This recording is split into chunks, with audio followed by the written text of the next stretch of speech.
Première conséquence de cet accord marque le refroidissement avancé des relations diplomatiques entre la France et le Togo. Il marque aussi un refroidissement diplomatique avancé des relations entre le gouvernement togolais de Faure Gnassingbé et l'OTAN, avec laquelle il est et demeure encore aujourd'hui en relation de tutelle géostratégique et géopolitique, notamment parce que le système de défense togolais est massivement assuré par l'OTAN à travers les officiers israéliens.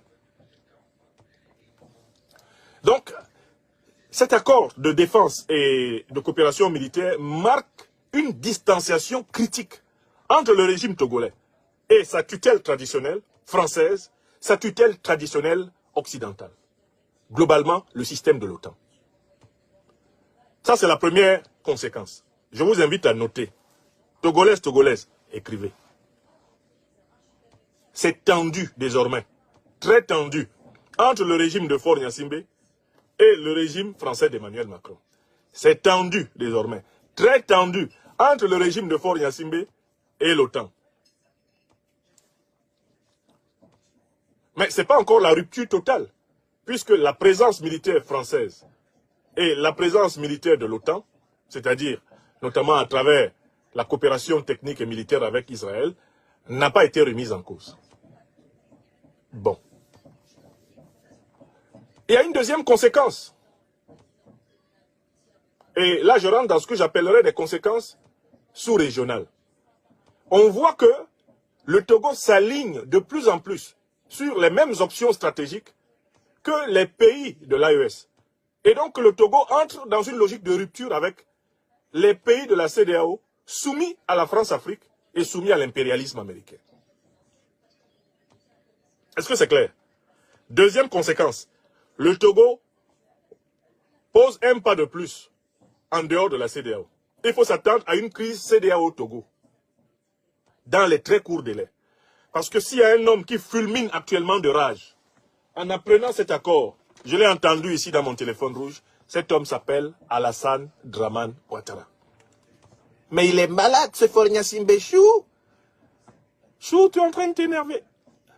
il a osé signer un accord de coopération de défense militaire avec la Russie et puis il dit qu'il est avec à la CEDEAO avec nous. Mais il va voir ce Faure Gnassingbé, il va me le sentir. Ah non. Je vais jamais lui pardonner ça. Mais. Vous connaissez l'homme? C'est le satrape reptilien venu de Sendou ayant troublé la paix des Ivoiriens.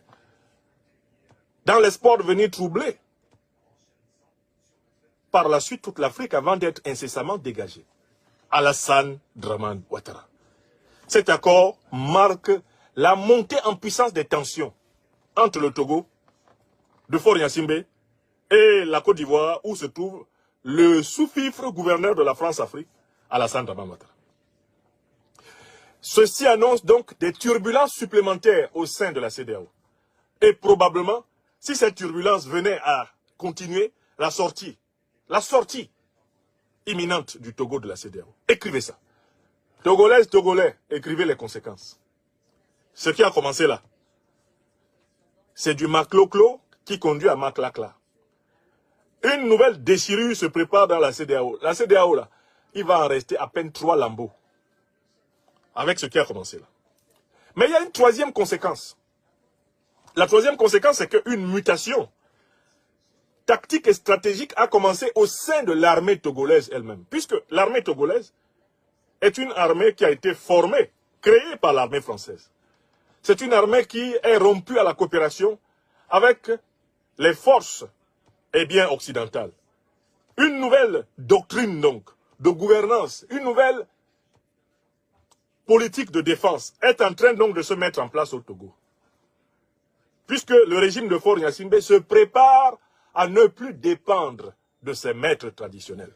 Il se prépare à vivre en contexte d'hostilité, comme vit aujourd'hui le régime malien du président Assimi Goïta, le régime burkinabé du président Ibrahim Traoré, le régime nigérien du président Abdourahmane Tchani.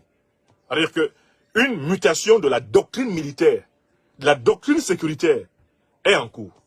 Et ça ne va pas être facile, puisque à l'intérieur de l'armée togolaise, il n'est pas certain qu'il y ait un accord total sur l'alignement sur l'AES et sur le réaxage vers l'Orient, c'est-à-dire vers la Russie, la Chine et consorts, à travers cet accord de défense.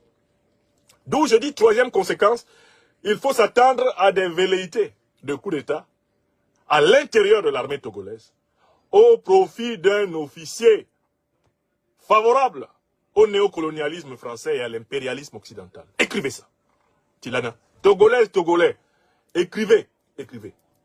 Ça fait partie des conséquences.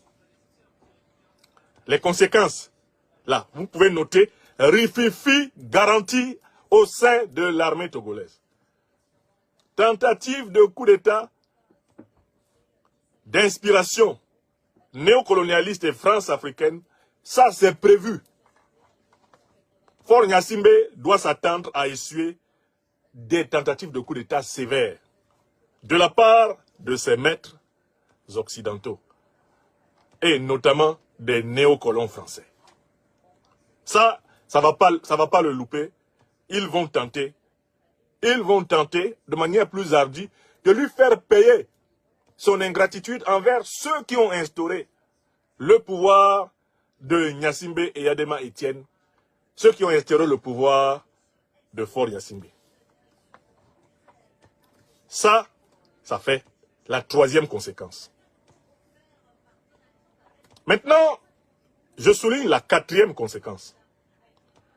La quatrième conséquence, c'est que cet accord de coopération et de défense militaire avec la Russie va obliger les forces politiques togolaises actuellement en lutte pour la souveraineté populaire, pour la souveraineté démocratique, pour la souveraineté dans le choix de leurs dirigeants. Car en fait, le Togo n'a jamais été dirigé par quelqu'un qui a été élu par les Togolais depuis l'assassinat du président Olympio. La signature de cet accord pose un problème tactique et stratégique aux forces du changement au Togo.